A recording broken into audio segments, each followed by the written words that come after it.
भारत के रक्षा मंत्री राजनाथ सिंह रूस से अचानक ईरान के लिए निकल गए। हालांकि यह यात्रा उनकी पहले से प्रस्तावित थी या नहीं, इसकी कोई आधिकारिक घोषणा तो नहीं थी, लेकिन ऐसा कहा जा रहा है कि यह पहले से प्लान्ड नहीं थी, बल्कि अचानक से इसकी तैयारी की गई थी। दरअसल आपको बता दें, शनिवार को ईरान के राष्ट्रपति हसन रूहानी ने कहा कि कोरोना की वजह से उनका देश मुश्किल में है और ऐसे वक्त में उन्हें उनके दोस्तों से कोई मदद नहीं मिली।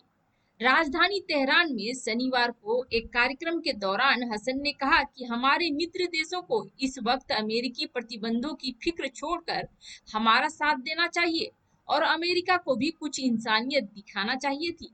ईरान में अब तक 3,80,000 से ज्यादा कोरोना के मामले आ चुके हैं। वैसे ईरान और अमेरिका के बीच 2015 में न्यूक्लियर प्रोग्राम आगे न बढ़ाने की डील हुई थी। 2 साल पहले ट्रंप सरकार ने इस करार को रद्द कर दिया। इसके बाद ईरान पर सख्त प्रतिबंध लगाए। हालांकि दवाएं और दूसरी जरूरी चीजें ईरान इंपोर्ट कर सकता है। रूहानी ने किसी मित्र देश का नाम तो नहीं लिया है, लेकिन ये जरूर साफ कर दिया कि इन देशों के रवैये से ईरान बेहद मायूस है। रूहानी ने कहा कि कुछ महीने पहले कोरोना ईरान पहुंचा, कोई हमारी मदद के लिए आगे नहीं आया। हमारे मित्र देश भी अमेरिकी प्रतिबंधों की डर की वजह से मदद को तैयार नहीं हुए। कम से कम इस वक्त तो उन्हें हमारी मदद करनी चाहिए थी। ईरान कोरोना से सबसे ज्यादा प्रभावित होने वाला देशों में से एक है। वैसे आपको बता दें, अमेरिका को लेकर रूहानी के तेवर पहले की तरह सख्त नहीं थे। उन्होंने कहा कि अमेरिकी सरकार को इस मुश्किल दौर में मानवता के नाते हमारी मदद करनी चाहिए। उनके दिमाग में कुछ तो इंसानियत होगी, उसे कम से कम 1 साल के लिए ईरान पर से प्रतिबंध हटा लेना चाहिए। लेकिन अब तक ऐसा नहीं हुआ है। हम 7 महीने से महामारी झेल रहे हैं। अमेरिका की वजह से एक भी देश हमारे साथ नहीं आया।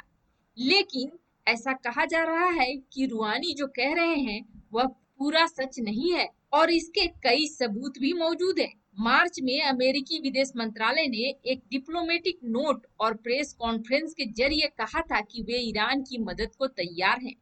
ट्रंप सरकार ने कहा था कि यह मदद यूएन के जरिए पहुंचाई जा सकती है, लेकिन ईरान के सबसे बड़े धर्मगुरु आयतुल्लाह खमैनी ने इस प्रस्ताव को खारिज कर दिया था और उन्होंने कहा था अमेरिका पर भरोसा नहीं किया जा सकता है।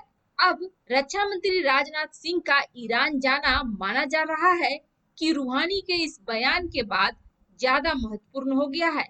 शायद दोस्तों वाली जो बात रूहानी ने करी है, उस डैमेज कंट्रोल करने के लिए रक्षा मंत्री राजनाथ सिंह ईरान पहुंचे हैं। हालांकि ईरान ने अभी हाल फिलहाल में $400 अरब का समझौता चीन के साथ किया है। यह भी हो सकता है कि ईरान ने एक आधार बना लिया है भारत को ना बोलने का।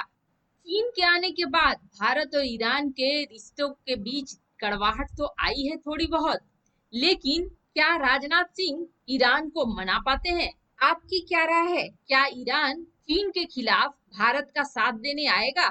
अपने विचार कमेंट कर जरूर बताएं।